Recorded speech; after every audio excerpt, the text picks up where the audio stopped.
எப்படி எப்படி எப்படி எப்படி குழியில இருந்து பறந்து வருவாராம், தண்ணி பீச்சிக்கிட்டு அடிக்குமா, ஆனா அவர் நனைய மாட்டாராம்.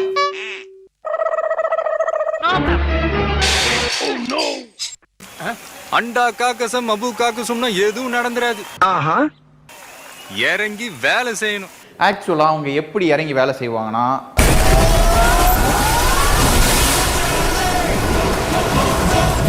எப்படி சார் நீங்க வாங்க, இறங்கி வேலை செய்யணும். ஒரு வாங்க, ஏன் பயப்படுறீங்க, வாங்க, நான் அடிக்கல மாட்டேன், வாங்க.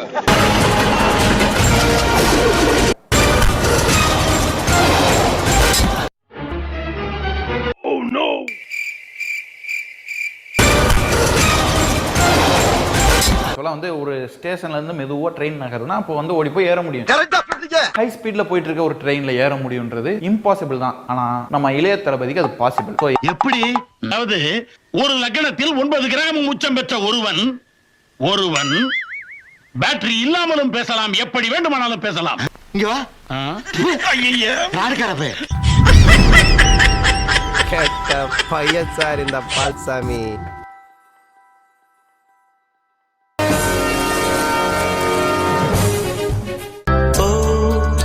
Butterfly, butterfly, butterfly, butterfly, butterfly.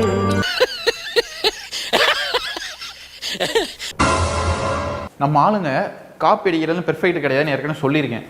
அதை வந்து நிரூபிக்கிறாங்க.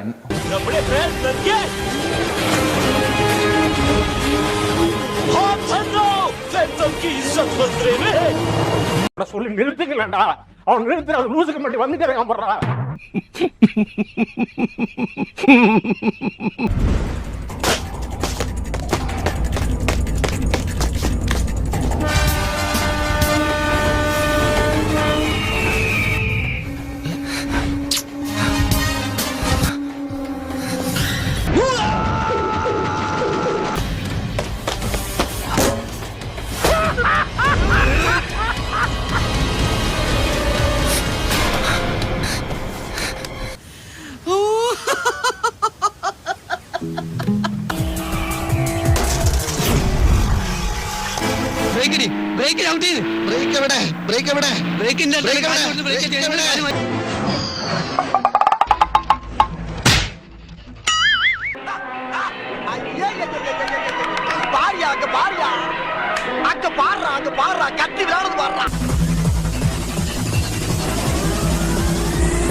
அடங்கப்பா, இது உலக நடிப்புடா சாமி.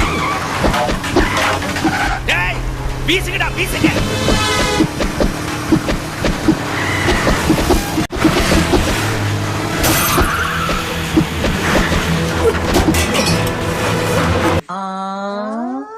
ഇങ്ങോട്ട് വന്നേ നീ, എന്നിട്ട് ഇങ്ങോട്ട് നിന്നേ നീ.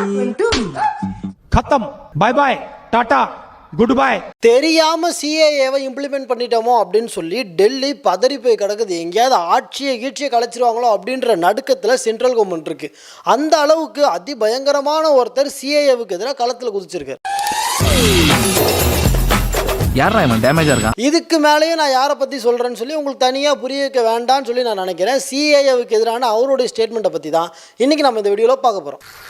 ரைட்டு, சைத்தான் சைக்கிள்ல வருது. அண்ணனுடைய பிரஸ் நோட்டை முதல்ல படிச்சு பார்ப்போம் அப்படின்னு சொல்லி ஓபன் பண்ணி பார்த்தா, என்னடா வெறும் பேப்பரை கொடுத்து வச்சிருக்கீங்க, என்ன டைப் பண்றதுன்னு கூட தெரியாம பாதி பக்கத்திலேயே கண்டென்ட்டை முடிச்சு கையெழுத்து போட்டு வச்சிருக்காங்க. சிஏஏவை பத்தி மொத்தமா 3 லைன் கூட அதுல கிடையாது. இப்படி என்ன கிளம்ப வேண்டியதானே, அதான் துப்பிட்டில போக வேண்டியதானே. 1000 தான் இருந்தாலும் எங்க அண்ணனை கலாய்க்கிறத என்னால ஏத்துக்கவே முடியாது. பார்த்தாலே தெரிகிறது. பெத்த அப்பா அம்மாவையே பார்த்தும் பார்க்காத மாதிரி போகக்கூடிய இந்த காலத்துல அடுத்த நாட்டு மக்களுக்காக துடிக்கிற எங்க அண்ணனுடைய மனசு யாருக்கு வரும்? அண்ணன் வெளியிட்ட இந்த 4 லைனுக்காக கடந்த 48 மணி நேரமா சோசியல் மீடியால பல அனில் குஞ்சான்ஸ் ஃபயர் விட்டுட்டு இருக்காங்க.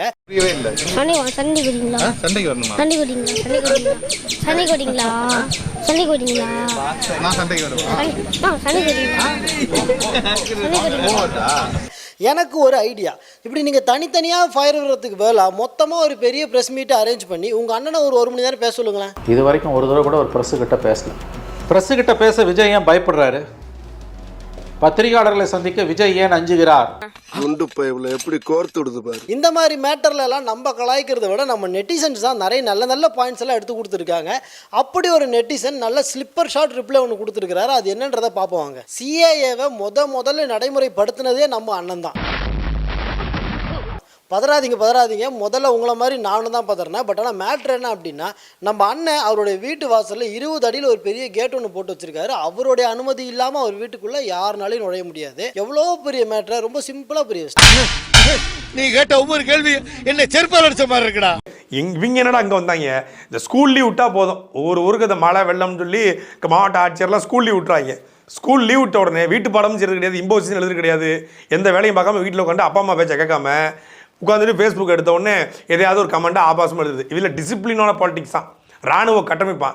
டிசிப்ளினா ஒழுக்கம்னா என்னன்னே தெரியாமல் சில வரிகளை சொல்லுவாரு. இங்கிலீஷ் பீஸ் வேணாண்டி, இந்தி திணிப்பு வேணாண்டி, கரகாட்டம் ஆடிக்கிட்டு தமிழில் பாடேண்டி. இந்தி திணிப்பு அதுல வருதுல. அப்படியா? ஆமா சார். எங்க கொஞ்சம் திரும்ப சார், சட்டை கிழிஞ்சிருக்கான் தானே பாக்குறீங்க? நான் தான் சொன்னேன் ரொம்ப தெளிவா இருக்குன்னு, நம்புங்க சார். சில வரிகளை சொல்லுவாரு. இங்கிலீஷ் பீஸ் வேணாண்டி, இந்தி திணிப்பு வேணாண்டி, கரகாட்டம் ஆடிக்கிட்டு தமிழில் பாடேண்டி. இந்தி திணிப்பு அதுல வருதுல. அரசியல்லாம் என்னன்னு தெரியாது. தீண்டாமை அப்படின்னா, தீண்டாமைனா தெரியுமா என்னது? தீப்பந்தம் எடுத்து தீண்டாமை கொளுத்து, இதுதான் என் கருத்து. அடியும் உதையும் கலந்து வச்சு அப்போ கிரி பொங்கல், அப்போ கிரி பொங்கல், அப்போ கிரி பொங்கல்னு தளபதி பாடிக்காரல, அதுதான் தீண்டாமை அப்படிமாங்க. சேரி இல்லா ஊருக்குள்ள பிறக்க வேணும் பேரப்புள்ள. அப்போ ஊரும் சேரியும் தனியா பிரிஞ்சிருக்க கூடாது, ஒரே ஊரா இருக்கணும்னு அவர் நினைக்கிறார். நல்ல என்னென்ன சொல்றான் பாருங்க. கம்பி கட்டுற கதையெல்லாம் எடுத்து போடுறாங்க. என்னடா தீண்டாமை? அப்போ சாதி ஒழிப்புனா என்ன அப்படின்னா, சாதி அதுக்கு ஒன்று வச்சிருப்பாங்க. தமிழ்னா என்ன? தமிழ் பற்றி தலைவர் அன்னைக்கே பாடிருக்காரு. தங்க நிறத்துக்கு தான் தமிழ்நாடு எழுதி தரட்டுமா, உன் கண்ணு அழகு தான் கன்னட நாட்டை வாங்கி தரட்டுமா. என்ன அர்த்தம்? கன்னட நாட்டை வாங்கி தரட்டுமா, காவிரியை வாங்கி தரணும்னு சொல்றாருங்கிறான். இந்த வீடியோ பிடித்து இருந்தால் சேனலை சப்ஸ்கிரைப் செய்யவும், ஏதாவது குறைகள் இருந்தால் கமெண்டில் போடவும், அப்புறம் பறக்காமலே போட்டிருந்த வரட்டாமாம் வீடுறதை வரண்டா Chinnasamy. Hey guys, this is your editor. Video பிடிச்சிருக்குன்னு நினைக்கிறேன். ஸோ பிடிச்சிருந்தா ஒரு லைக் பண்ணிடுங்க. அண்ட் கமெண்ட் செக்ஷனில் ஒரு ஹார்ட்டிங் அல்லது ஒரு ஸ்மைல் தெரிக்க விடுங்க பார்ப்போம். இப்ப எனக்காக நீங்க ஒரு குத்து குத்துனா குறைஞ்சா போயிருவீங்க. சரி பாசக்கரப்ப ஒரே ஒரு குத்த குத்தி விட்டு போவோம். வாடாங்க.